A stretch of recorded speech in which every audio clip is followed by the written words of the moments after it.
Welcome back. Kate, we'll give you the last word on Europe, but my other thought here is if it seems that Trump is determined to make some kind of deal, and one other thing that is not stated is the kind of leverage that he is willing to exert on Ukraine's defenders in order to push them into the kind of deal that he foresees if they don't believe it's in their interests, which could include the Trump administration saying, we're not going to send you the weapons that you think you need anymore, the air defenses, the Patriot missiles that have been protecting not only Ukrainian military areas, but also civilian areas, hospitals, the capital of Kyiv, and so forth. You could absolutely see a scenario like that. And the odd thing, it is sort of like what the Democrats are doing in trying to pressure Israel into a ceasefire on terms that Israel doesn't want. I do think that if Trump wants to negotiate an end to the Ukraine war, as he says, though, Ukraine needs more leverage than they currently have. They need to consolidate some of the gains that they are making in this incursion into Russia, and they need to continue to get some territory back,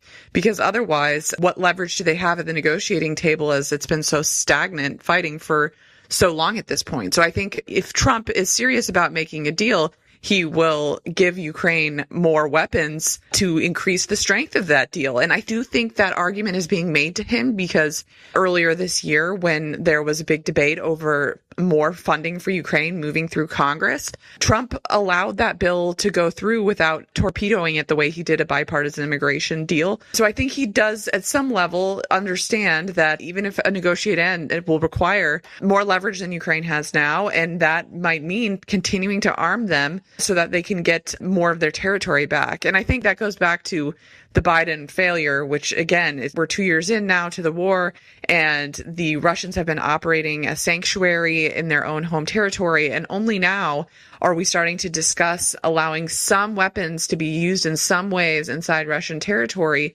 It's just a testament to the extent to which the Biden administration has no larger thinking on how they're going to end the war either. And I guess I'd just underscore Elliot's point. I mean, this is a huge weakness for the Biden administration and for Harris on the campaign trail if Trump decides to make something a little more substantive of it. Let's turn to the Middle East. Elliot, you have a op-ed in the Journal's Friday edition under the headline, "The Debate's Inadvertent Israel Lesson." And what's the argument that you're making there? Well, the argument isn't that the conversation about Israel was so enlightening.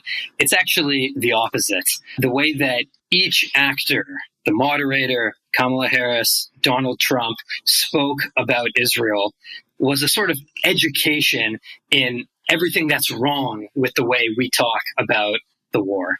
I mean, start with the moderator's question. I think it's a very effective stand-in for most of the media coverage of Israel, of the war in Gaza, the way that we talk about these things. Hamas was pretty much absent from the question, as if it wasn't even involved. Instead, the war is framed essentially as a fight between Israeli Prime Minister Benjamin Netanyahu and Palestinian civilians, with President Biden in between the two. And these are the real actors, the real stakeholders in the situation. The only place where Hamas kind of peeks its head in is through the uncredited citation of its most effective piece of propaganda. And that's the figure that some 40,000 Palestinians have been killed in Israel. And the entire function and the entire purpose of this figure is to smuggle in the many, many Hamas terrorists who have been killed among the number of Palestinian civilians who have been killed. And so together you get one figure and you present it, and people think that you're talking about innocent people being killed, which is how the moderator, ABC's Lindsay Davis, presented it. 40,000 Palestinians have been killed. Therefore, how can you say anything about protecting innocent life? Unmentioned, of course, is that Israel says it has killed 17,000 terrorists, Hamas, Islamic Jihad fighters. Why do they count in that figure as something that Israel has to apologize for, White House has to be concerned about, plus another 10,000 unidentified, unverified. Hamas hasn't provided any information about these, only claiming that they come from Hamas's local media sources. So we really don't know what to make about that number, but that from the media drives the conversation. Then you get to Kamala Harris's answer. She's asked, how are you going to break through hostage ceasefire deal negotiations? She doesn't answer the question, of course, because it's actually rather a difficult question to answer, and answering it might involve explaining why President Biden's strategy hasn't worked so far. Instead, like President Biden, she decides to try to please diametrically opposed constituencies. And so she starts off by sort of covering her right flank. She says, hold on, this didn't start with Israel attacking Gaza. It started with Hamas's invasion, October 7th, massacring Israelis. Absolutely right. She says Israel has a right to defend itself, which is a funny sort of thing because it's always presented as a sort of pro-Israel concession when it's really just probably the most basic right of any country. And it always prepares a but, something following it to claw back that right of self-defense. And that is exactly how Vice President Harris used it. She said, but Israel has gone too far, too many Palestinians killed, the 40,000 figure unchallenged, and therefore, she jumped right to the conclusion, therefore, the war has to end. And so let's wrap it up and move to a two-state solution, which would sort of be a cure-all if we can. And you realize, thinking about that answer, that she talks about the war purely as a humanitarian event, evincing no awareness that there might be strategic objectives that one side could achieve or not. And so she has nothing to say on the question of, will ending the war right now permanently allow Hamas to regroup, rearm, and spark the next war? I mean, we should remember that this is not the first Gaza war. Hamas is always bailed out by a ceasefire until it starts the next war. And so that sort of strategic thinking completely missing when you're only thinking about it as a humanitarian event. And, of course, allowing Hamas to survive and rule Gaza and start the next war doesn't do Palestinian civilians any favors. And then you get to Donald Trump, who is given a sort of leading question. Well, how would you negotiate with Hamas and get a deal, as if that's the only option in this situation? And instead of challenging that question, which I think would have been really effective, or instead of exposing Kamala Harris's clinging to President Biden's failed strategy here of negotiations, pressuring Israel for concessions, he says some wild things. I mean, he starts off by saying it wouldn't happen if I was in charge. Okay, maybe not. You might have to explain that argument.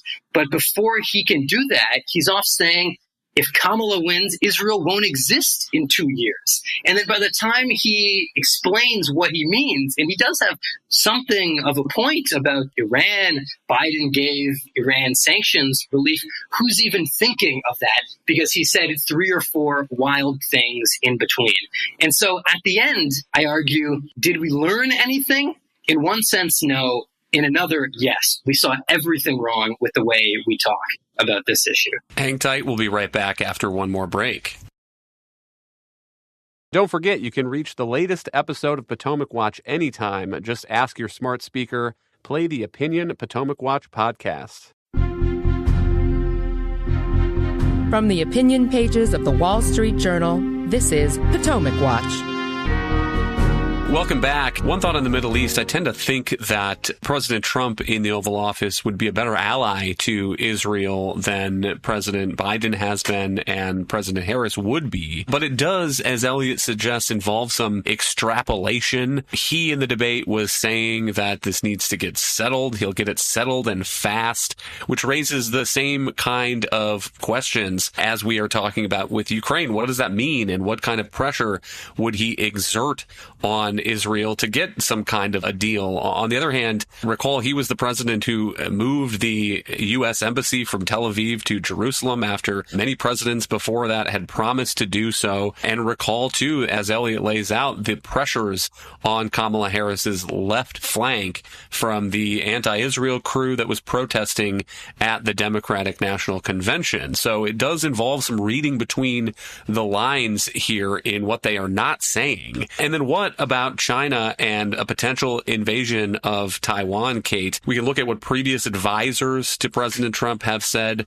and John Bolton's book, for instance, where he explains how Trump was saying Taiwan is small and China is big and it's in their backyard. They care more about it than we do. And then Biden's posture has been kind of interesting as well, because he has almost broken with U.S. policy on the fly sometimes, coming out and suggesting in his remarks that he, as president, the U.S. would be prepared to defend Taiwan. And then his advisors come in after the fact and kind of clean it up and say that wasn't a change in our ambiguous policy, just to be clear. And so how do you rate this in the campaign between Trump and Harris? Well, first of all, there was no substantive discussion of this in the debate, and I think that's regrettable, because I think it is perhaps the looming issue for the country that deserves more discussion. And this may be the only debate that we ever get before the election. So I think that's regrettable. I think you're right that there is a lot of evidence that Biden is serious about defending Taiwan. He hasn't just made that mistake once. It's not been one offhand gaffe. He said several times that the U.S. will defend Taiwan. Now his staff does walk it back. But you also have the Biden administration at least making some diplomatic expansions in the Philippines and elsewhere, and deeper cooperation with Japan that suggests they are perhaps serious about defending Taiwan. Now, but the thing is, I don't think you can just transfer that willingness onto Kamala Harris, who is much less known on these subjects. On the flip side, you have Donald Trump, who has made sort of erratic comments about Taiwan. But I think the way to think about this is you have the Chinese Communist Party is undertaking the largest military buildup since World War II.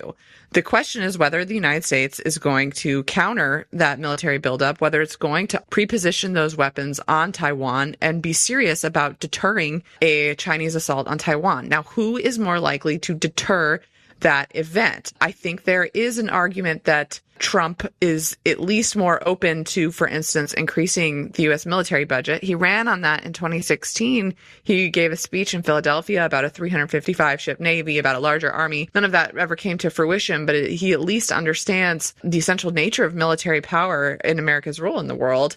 Whereas we have much less evidence that anything of that sort would happen if Kamala Harris is president. The Biden administration proposed cutting defense 4 years in a row while in office. When Kamala Harris was a senator, she voted against a Bernie amendment that would have cut the Pentagon indiscriminately, but made sure to release a statement letting everybody know she's very sympathetic to the idea of cutting defense spending. So I think that you have to assume that her views haven't changed on that, and she's not been challenged on them. So while there is huge potential risk in Trump, given he can be erratic and unpredictable, I think there's simply no chance that the U.S. gets more serious about its defense vulnerabilities with Kamala as commander-in-chief. Thank you, Kate and Elliot. Thank you all for listening. You can email us at pwpodcast@wsj.com. If you like the show, please hit that subscribe button, and we'll be back next week with another edition of Potomac Watch.